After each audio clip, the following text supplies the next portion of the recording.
up, beautiful souls? Hope everybody's having an amazing day so far. Your boy Loon is back with another Reddit read, and today we are finally back on r/am I the a-hole or AITA. For those of you guys that are new to the subreddit, this one is a massive one, possibly one of the biggest OG subreddits that we explore on this channel. And r/am I the a-hole is essentially where people post various scenarios that they're going through, looking to seek a third-party judgment on who the a-hole is in the situation, whether it's them, the other people at hand, or everyone in the scenario, which sometimes it is the case. Yeah, we're just gonna be looking at the best post of the day and seeing what goofy goober stuff we can find for the day. So am I the a-hole best? Okay, so first one we got pulled up here. It was only 7 hours ago. Yeah, this subreddit's always popping. AITA for paying off my daughter's student loans but not giving the same amount to her brother who didn't go to university.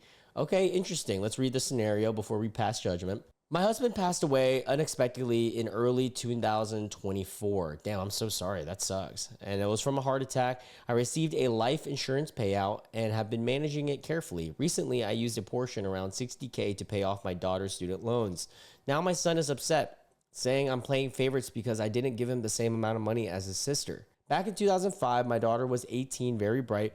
Oh, damn, she has student loans from 2005 still? That's insane. Dude, student loans is the worst. For those of you guys that don't know, especially in America, they will haunt you and follow you for the rest of your life if you don't pay them off. And the interest rates typically are not too great from the most part. I mean, I had student loans too myself. Luckily, I paid them all off, but it is not fun. So she was very bright. She was 18 at the time, but dealing with depression and unsure what to do after school. I pressured her hard to go to university because I thought it was the best path for her. She wasn't ready, but went anyways to please her father and I. She ended up doing history because it was the most tolerable thing to her, and she just wanted to get a degree to get us off her back. I totally agree with this.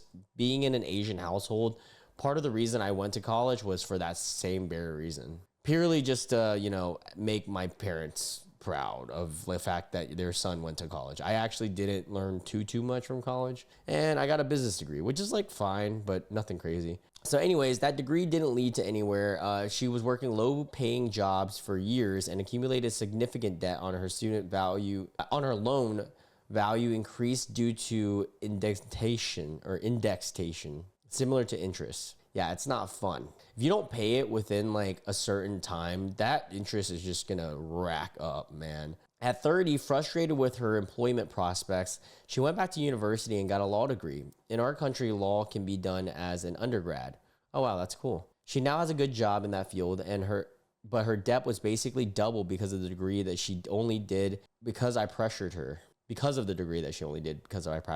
I've always felt some guilt over it, and now that I'm in a position to help, I choose to pay off her loans. Edit, because I forgot to mention this, she was in the first few years of her law paying back more than the minimum amount that she had to in an attempt to pay them down faster. So she was trying to help herself.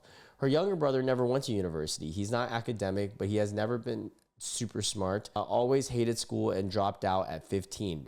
Wow, that is a wild time to be dropping out. And I never pushed him the way that I did her. He's been working as a postal delivery worker for years and has no student loans. When he found out I paid off her loans because I accidentally sent him a text message meant for her, oof, that sucks.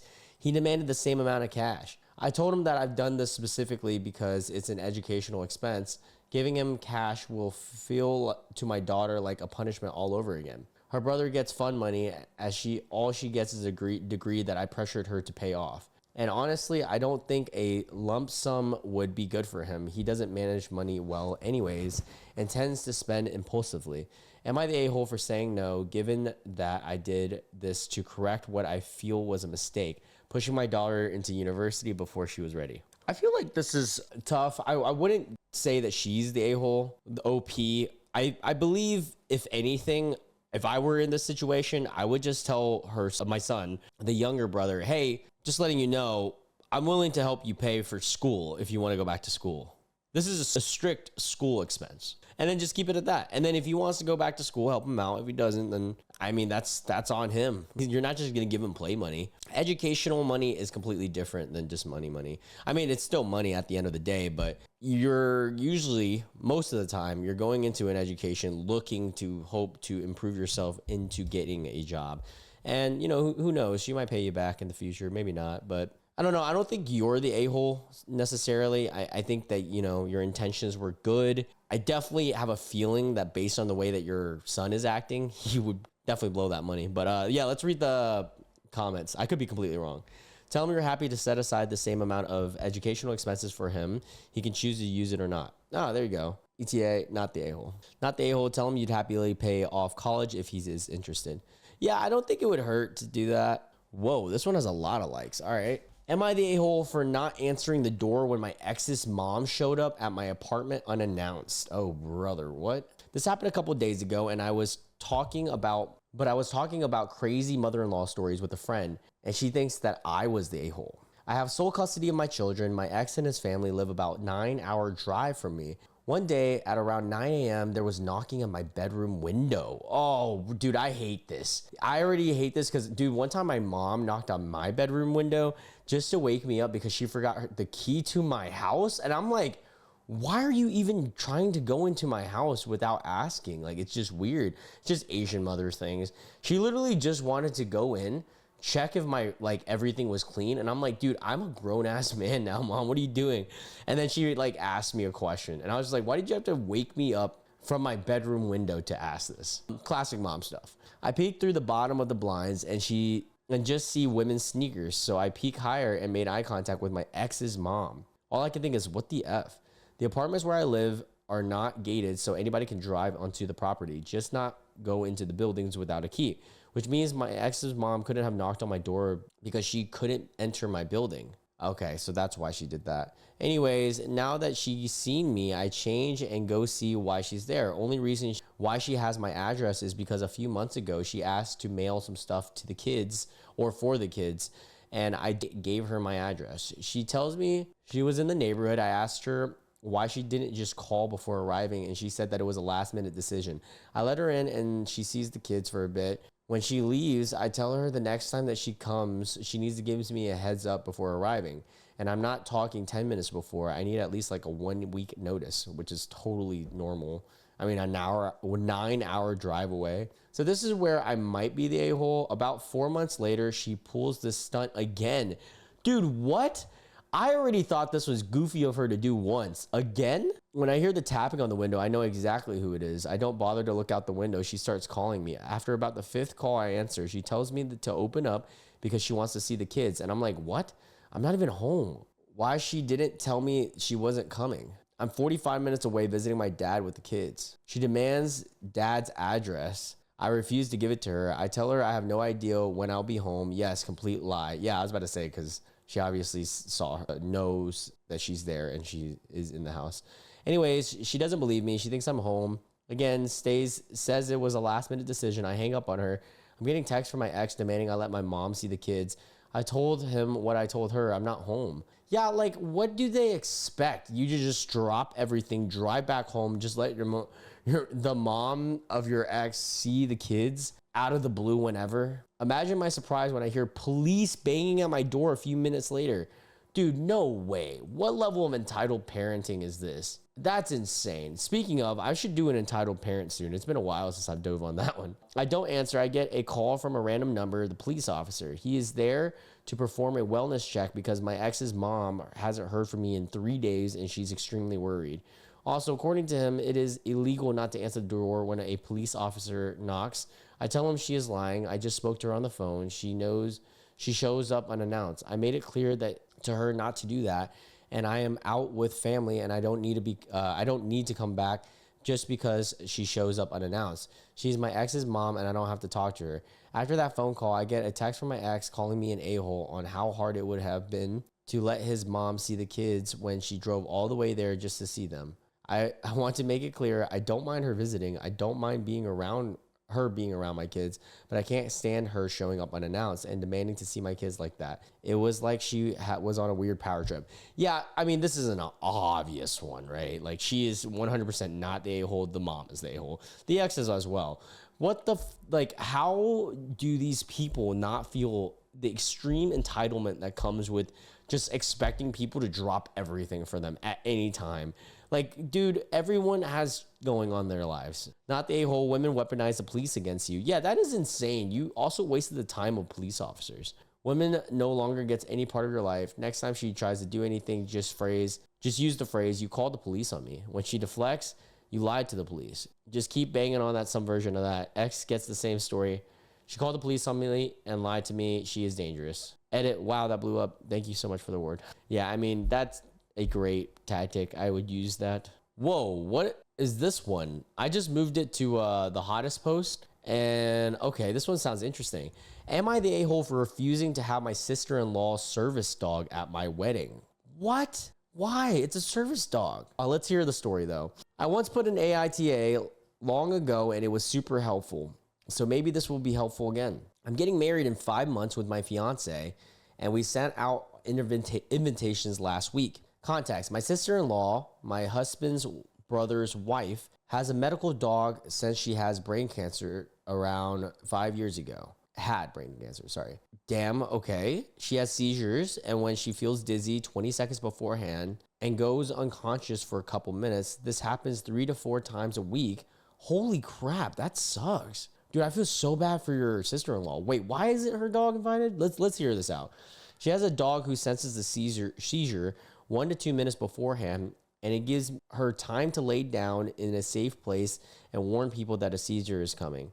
The dog, a lab, is an angel, but my sister-in-law, not so much. Oh, interesting. She is not a good person. She claims wrong facts about my fiance and I's respective fields, med and bio/environmental, and screams at us when we politely call her out. We don't like her, but we are civil because my brother-in-law loves her.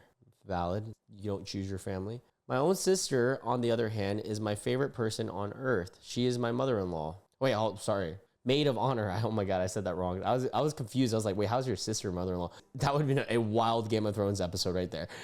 She is my maid of honor. Okay. She is very allergic to dogs. I see. If she's in the same room, her eyes get red and very itchy. She sneezes constantly and she has a little asthma attack. Antihistamine don't work on her. She isn't an entitled person, prefer to sacrifice herself than to penalize the person with the service dog. But if it's in the same closed room with the dog for 5 hours, she will obviously have a strong asthma attack. Me and my fiance want my maid of honor to be comfortable at our wedding, and it's shallow, but I want her to feel pretty in the pictures and not have swollen red eyes. And we want our sister-in-law to be safe.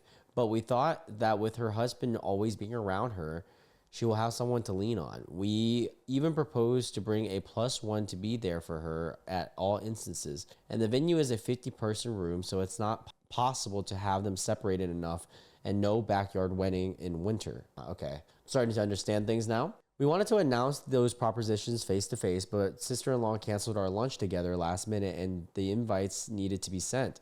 So we wrote her on a messenger all of our points and propositions, and we thought it was a good idea because it gave her time to think and not feel pressured to answer our invites at the immediate moment compared to a phone call or face-to-face. She called me and screamed that I was an ableist and an a-hole for suggesting to remove her from her medical help, and that I wanted to create a scene at our wedding and get a concussion from falling. Bro, what? That's a wild thing to claim that they purposely want to happen at their wedding of all things. Kind of main character syndrome, no? To think that you're the center of the universe of their wedding. Brother-in-law just says what she says goes, and we don't know what he thinks. Mother-in-law is furious and starts to say she won't come to the wedding if sister-in-law can't bring her dog. Oh God, it's like a multiple person. This sucks. I know I'm biased because I obviously prefer my sister, and because I myself have food allergies and believe allergies should become accommodating in my own wedding. What should I do? Am I the a-hole? Is it an a-hole move for me to suggest that? Edit, after reading some of the comments, I should adjust one thing. No outdoor wedding was possible. The time is winter because my mother-in-law, brother-in-law, and sister-in-law and other cousins travel in the US for 3 months. So the time is only because we wanted my fiance's family to be present. The place was chosen because it has wheelchair accessibility, and we have 2 people that need wheelchairs, my grandma and my fiance's aunt. So sadly, no, it was not possible to have big spaces outside. The place we chose was our only option in the city, and even there, we went over budget. When the place needs to be in our city, and this year, if I want my grandma to be present because of her medical treatments. Wow, that sucks. Like, I can't even imagine. This is one of those situations that just feels so poopy. It feels poopy. Ted Lasso reference. Man, I am not excited to plan a wedding because that sounds chaotic. Not that I'm getting married anytime soon, but I mean, I'm honest. My personal judgment is OP is not the a-hole. There's no intention for her to be an a-hole. Everything she's doing is for the purpose of others anyways. I guess if anyone was an a-hole, it'd be the sister-in-law, but I don't even think she's too much of an a-hole either because, how she's reacting about it kind of is a-hole-y, but I don't know. I mean, this is tough, dude. Everybody's got like disabilities in this situation. This sucks. Let's read this comment though. Not a-hole. In disability justice, we talk about some accessibility needs are incompatible with others. Some people are in wheelchairs. Oh, I didn't know that. That's pretty cool. Some people are in wheelchairs and can't use the stairs. Some canes users find slopes are dangerous and can't use ramps. Some people are autistic and can't be around loud sounds. Some people are hard of hearing and need sounds to be loud in order to hear them. And yeah, some people have debilitating dog allergies and some people have service dogs. There are some cases where you can just can't compromise and you may have to make choices knowing that someone is going to get the raw end. Yeah, that's true. You can't make everyone happy in this world. You can only do your best. You physically cannot have both your sister and sister-in-law in the same place. This isn't something you decided. Nature and genetics and the nature of time and space have created this situation. You have to side with somebody. You just have to. Both is not an option here, and you've decided to side with the person who has been nice and supportive to you instead of the one who belittles you. That's incredibly understandable. You just didn't frame it in a way that they would listen to you because someone who would belittle you for your job is going to belittle you for every other decision you make. So they're deflecting it into being a jerk. Oh yeah, that's true. I mean, you probably couldn't have pleased her either way. So, I mean, I know that sounds really like sucky, but I don't know. But also, where is your future spouse in all of this? Yeah, I feel like he's got to say something, right? Because isn't it his side of the family? Who do they want at the wedding when they face the fact that both is not an option? It's also a factor that maid of honor outranks barely tolerable in law in wedding pecking order. Yeah, I agree. Someone said if the mother-in-law drops out over it, that'll create some drama. I wouldn't blame future husband for being disappointed his own mother won't go to his wedding.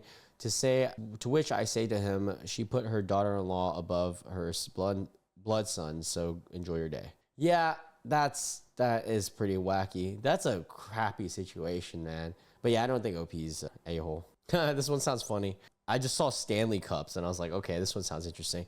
Am I the a-hole for assigning the chore of dishes to my wife? Woo! Strong start in 2025. My wife is obsessed with Stanley Cups. She owns at least 2 dozen, probably more. She uses 3 cups a day. 3 cups a day? Why? Have you guys seen how big Stanley Cups are? Dude, they're like massive. They're like tanks of freaking cups. I love how the Stanley Cup, like hockey cup, pops up. Why is she using 3 a day? Why can't she just rinse one off and reuse it again? It takes like 0 time. Her morning coffee goes in one, a flavored water goes in the second, and then a third goes with her to work empty so that she can put whatever she wants in it for that day. Okay, I can maybe get by having 2 in a sense that you want coffee in one, flavored water in the other. Understandable. Why is there a third? At that point, you shouldn't make a rule to yourself. You're only going to fill that up whenever you finish another. It just seems not like wasteful. Yeah, kind of like a waste of space more than anything. For the last couple of years, I've put up with it. I love how you said that. We've been married for 9 years, and the only assigned chores that I do are the lawn care and the garbage. Smell of garbage makes her vomit.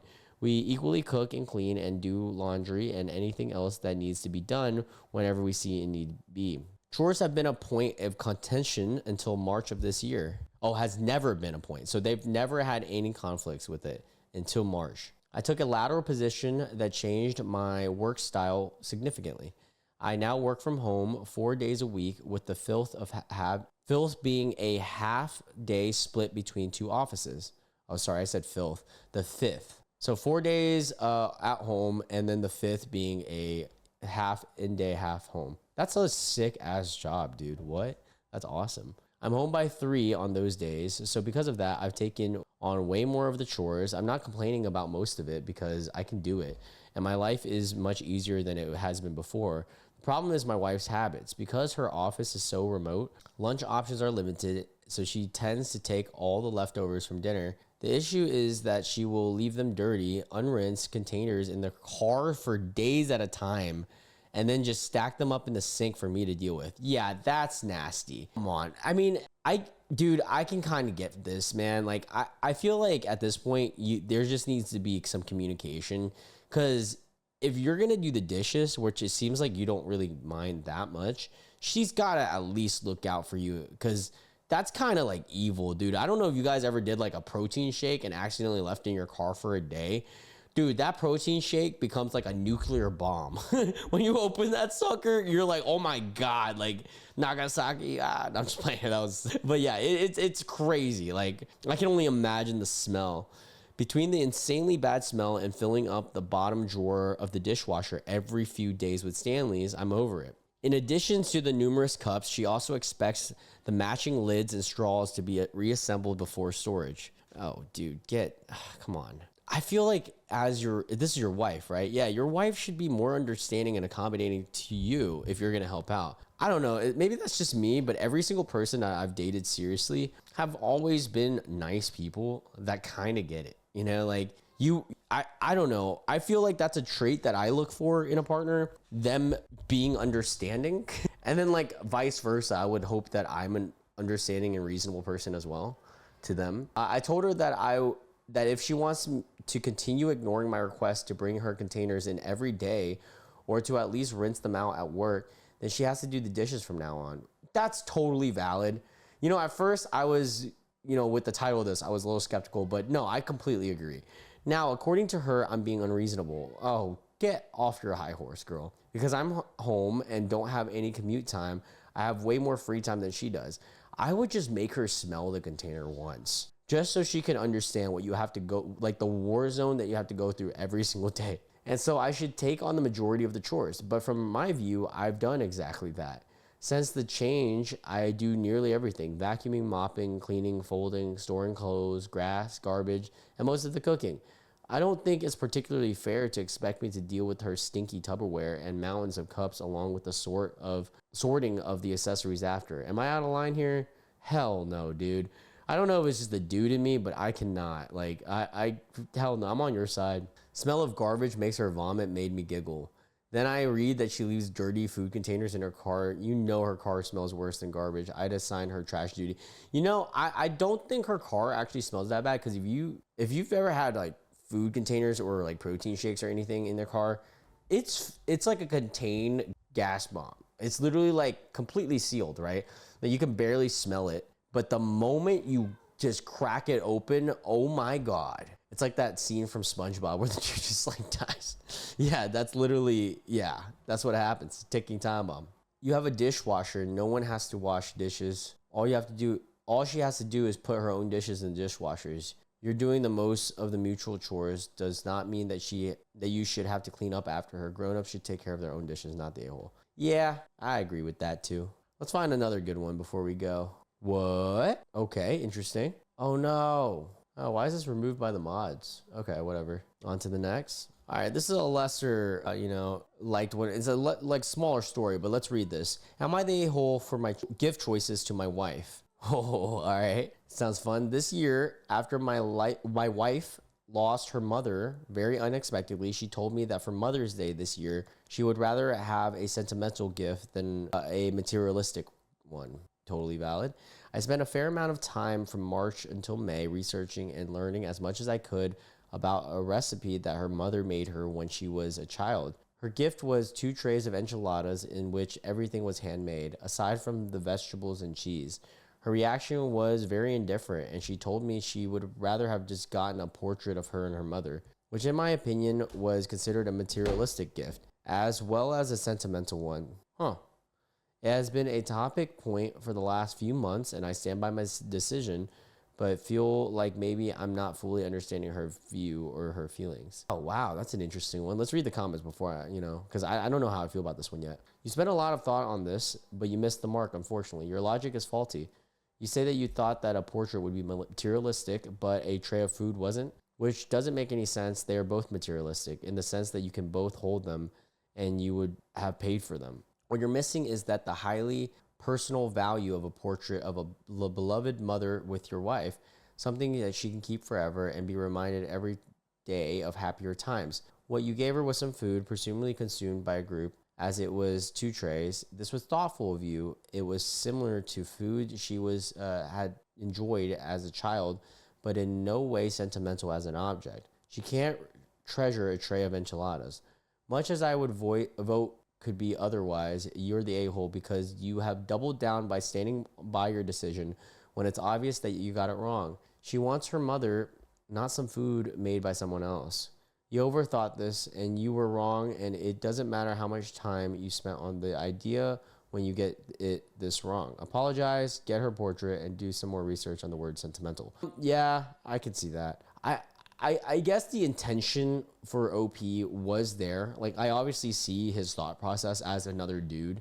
Like, he's trying to think like, oh yeah, but it was flawed because both things are material. And then also, to me, it's like, if your wife says, hey, you did that wrong. Even if in your head, as stubborn as you may be, dude, that's your wife. Accept that that's how they view it. Even if you don't view it that way, and don't double down. The double down is where I believe he became the a-hole. Not so much like making the mistake of making a present. Like, it is what it is. Everybody makes mistakes. Everybody has those days. Hannah Montana, But at the end of the day, yeah, it just stems at the fact that, you stand by your decision. Like, no one should be that stubborn when it comes to something like this, especially when it comes to like sentimentalism, if that's even a word. If you interpret not materialistic as not expensive instead of not physically permanent, then you will see your wife's point soon. Soft, you're the a-hole. Yeah, I was gonna say, it's gotta be a soft one. The dude wasn't like an extreme, the intention was there. But yeah, that'll be it for today's video. It's nice to be back on AITA. You know what? I'm going to go back in time and dive back into entitled parents in the next video. It's been a while since I've been on that one. If you guys are new to this channel and you enjoyed this video, make sure you hit the subscribe button, notification bell. Help me towards my goal of 13,000 subscribers, hopefully by the end of the year. I mean, we're growing at a great rate. We might even hit that in like a month or two. That'd be amazing. But yeah, I love you guys so much. Hope everybody has an amazing night, and I'll catch you guys in the next video. Bye.